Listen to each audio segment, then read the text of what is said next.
Le monde des choses, le monde des choses.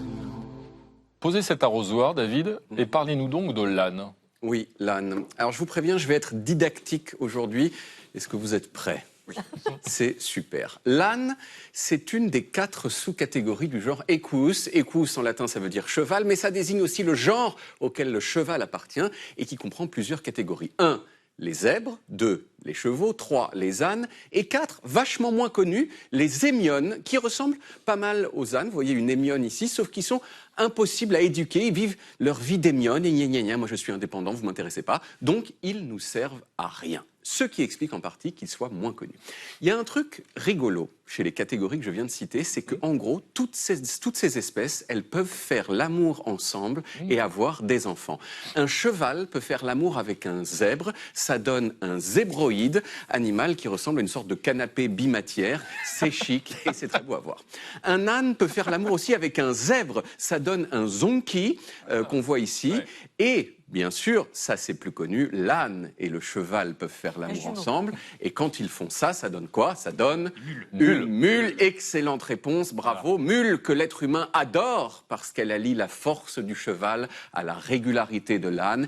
Et elle a moins tendance aussi que le cheval à se casser la gueule. Et donc on s'en sert depuis des millénaires pour transporter des trucs lourds, souvent en montagne. Mais attention, il y a une subtilité. Qui est le papa de la mule ? Est-ce que c'est l'âne ou est-ce que c'est le cheval ? Ah, ça c'est une colle. C'est l'âne, excellente réponse aussi. Oui, tout à fait. Une mule, c'est l'enfant nécessairement d'un âne mâle et d'un cheval femelle. La jument, si c'est le contraire, si c'est un cheval mâle qui fait l'amour avec un âne femelle, ça donne ce qu'on appelle un bardeau.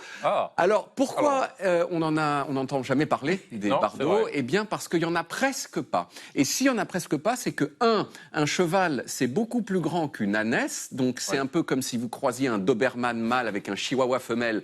La chihuahua femelle risque de décéder à l'accouchement. Et 2, étrangement, les bardeaux, ils n'ont pas du tout les mêmes qualités que les mules. Ils sont un petit peu nazes. Personne, donc, aucun éleveur ne souhaite la naissance des bardeaux. S'il y en a quand même, c'est à cause de ce que les éleveurs appellent les accidents de pré. Les accidents de pré. Et oui, des fois, le soir, au clair de lune, il y a des rencontres qui se font. Un cheval dit à une ânesse, tu me plais. L'ânesse lui répond, oh cheval, on ne doit pas car notre descendance ne serait pas productive. Non, mais ils y vont quand même. Non, mais leur descendance n'est pas productive, c'est pas ce que je veux dire. Non, la descendance, c'est-à-dire que les bardeaux, c'est nul. Donc, voilà. Accident de pré. Alors, pour en savoir plus sur les ânes, je ne suis pas allé à la campagne, il ne faut pas exagérer. Non, comme tous les Parisiens, j'ai attendu que la campagne vienne à moi sous la forme du salon de l'agriculture, cette interface suprême entre Paris et le monde des champs. Au salon de l'agriculture, il y a un stand spécial qu'on appelle le village des ânes, avec dedans que des ânes. Alors, il y a quelque chose qui m'a marqué, c'est que les ânes ont l'air tristes, à peu près tous. Et j'ai vite compris pourquoi. C'est parce qu'ils ont les sourcils naturellement un petit peu obliques. Si moi, j'avais les sourcils naturellement obliques, vous me trouveriez triste aussi. Je le prouve. Même vous ? Regardez là. Et si vous voyez à quel point j'ai l'air triste immédiatement ? Eh bien, les ânes sont génétiquement comme ça.